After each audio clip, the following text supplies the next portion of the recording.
Teams looking to punch their ticket to the Sweet 16. We've got another locked on bracket breakdown. Michigan State upsetting number 2 seed Marquette, the best team in the Big East. I'm Kainani Stevens. We are checking in with our locked on Spartans host, Matt Sheehan. Hopefully he's taking in those deep breaths, had a drink. You good? No. Oh, okay. No, oh, am I good? I've never been better and I've never been worse at the same time. Yeah. Totally unhealthy way to live, but hey, at least we're on the right side of things here. Kai, it is beautiful seeing you. How are you doing? Are you doing okay over there? I am well. I bet awesome. You're having a good day yourself. It's only just the best day of all time, but other than that, yeah, it's been going fine. Why is this one so special? Do you know what? Because this team has shown itself to be one of the best teams out there in the nation when they're at their peak. All right. But we've also seen this team at their lowest lows quite a bit, but not just quite a bit, but also very recently. All right. Like last Friday against Ohio State, the Big Ten tournament, everything was going absolutely horrible. And you're thinking, okay, well, yeah, this was known for his March magic. Can he get the boys ready this time, though? Okay, USC, yeah, okay, you beat a good Pac-12 team, I guess. You didn't have the three-point ball going, but you needed your A game against Marquette, or did you?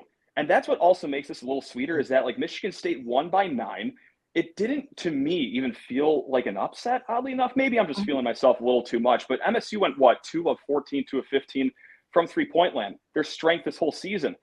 And now, okay, we are missing everything. They are looking like me out there shooting. They're barely hitting the rim.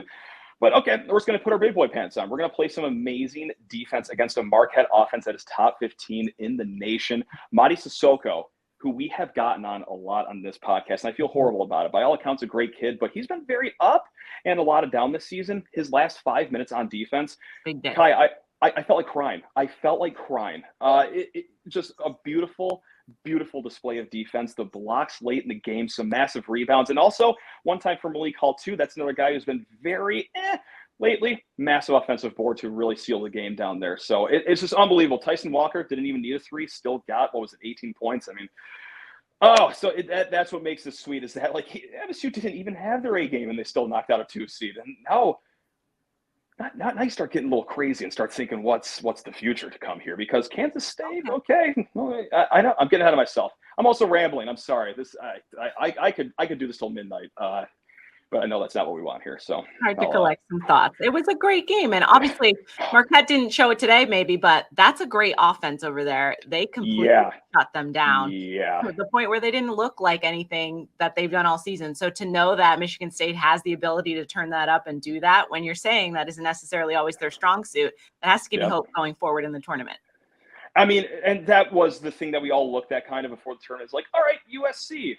Okay, their strength on offense is guard play. Boogie Ellis, an amazing guard, held him to his worst game of the entire season. All right, Tyler Kolek, an amazing player, and they also have another good wing player in Jones. All right, so you just got to limit what they can do, and Jones got his. We're not going to lie about that. He balled out, but Kolek, they held Kolek silent the entire game. So I always thought that the wing defense, the guard defense, was pretty good. I didn't know it was that good to ace 2 great point guards out of the tournament, and that is just the icing on the cake right there. Is that okay? It's not just the strength, but it is borderline elite. Maybe am I getting ahead of myself? I don't think I am, but maybe. I don't know. We'll see, I guess. We're riding the high. You guys are going to the Sweet 16 at Madison Square Garden, a huge venue to play in, one of the best basketball arenas in the country. They're going to play Kansas State. Obviously, we don't get too much into that yet because I'm sure you'll get into that on your podcast. But just looking at it right now, how do you feel about it? It is so hard to watch the last 2 games and know that there's a better version of this Michigan State team out there. A team that could actually be that 40% three-point shooting team that they were the entire season. So the fact that there is another gear or 2 gears out there for the offense, like it's very hard not to get a little too excited. And also, it doesn't hurt. I don't mean this by a place of arrogance, but when you have Tom Izzo as your coach, a man who's been to 8 of these Final Fours, how can I not just be delirious right now and thinking like, look, I'm not saying it's a walkthrough. Absolutely not. Kansas State, they got some dogs on the perimeter. All right. Like that is a very, very fun team to watch. But if you could take any coach in this East region right now, I think it's the guy that lives in East Lansing. I think it is. So yeah, that's how I'm feeling going to the Sweet 16. Cautiously optimistic. cautiously.